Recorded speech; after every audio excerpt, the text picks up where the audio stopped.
and evoked the last words, "I walk a lonely street." It was a song that would serve as the definition of a generation of music unlike anything the world has ever seen since. On that day, something else had taken place, perhaps not so momentous at the time, but that would prove to also define a generation, not of music, but of changing people's lives, and who would also die an untimely death, as fate would have it. On January the 1st, 1956, in a gritty little neighborhood tucked away in South Los Angeles called La Mirada, Mark Hughes was born. His life was fairly unremarkable.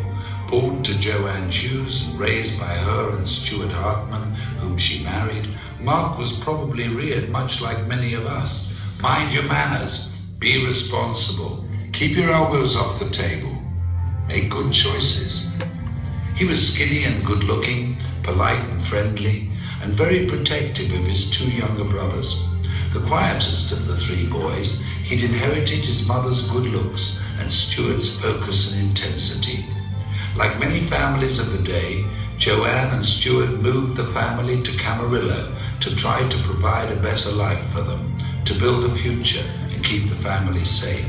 And like many other families of the day, their not-so-picture-perfect marriage fell apart and resulted in a divorce that would change the family forever.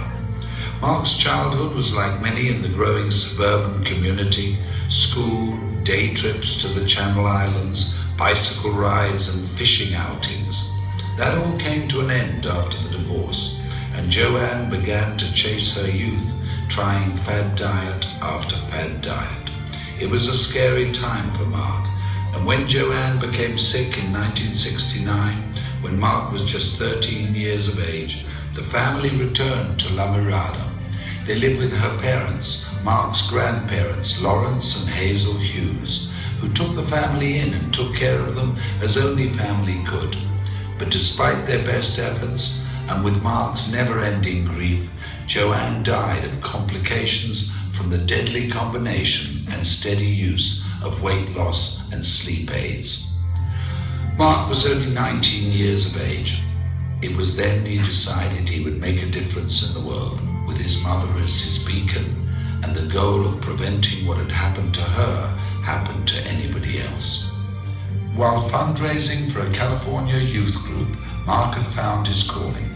He was charismatic, charming, and persuasive. He'd even convinced then Governor Ronald Reagan to part with $500. And with the taste of success in his mouth, the goal of changing lives through better health as his objective, the idea of personal financial freedom, and the memory of his mother in his heart, Mark Hughes entered the world of direct selling and network marketing. In 1976, Mark began selling Slender Now diet products, quickly becoming one of their top 100 earners. When the company collapsed in 1979, he sold exercise equipment and weight control products for Golden Youth, another direct sales organization. And when Golden Youth also failed, Mark decided to start his own company. Intrigued by the Eastern philosophy of herbal medicine, combined with the vitamin and mineral technology of the West, he co-developed a line of products that promised a bold 100% satisfaction guaranteed or your money back. At 24 years of age, Mark Reynolds Hughes, having taken his mother's maiden name, introduced Herbalife in the United States and single-handedly rewrote direct selling history. Unremarkable turned quite remarkable, if you ask me.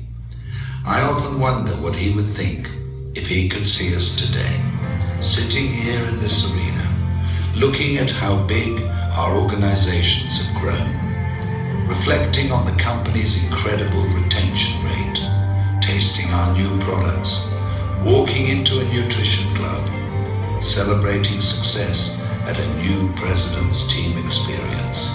How proud he would be. How incredibly happy we would have made him.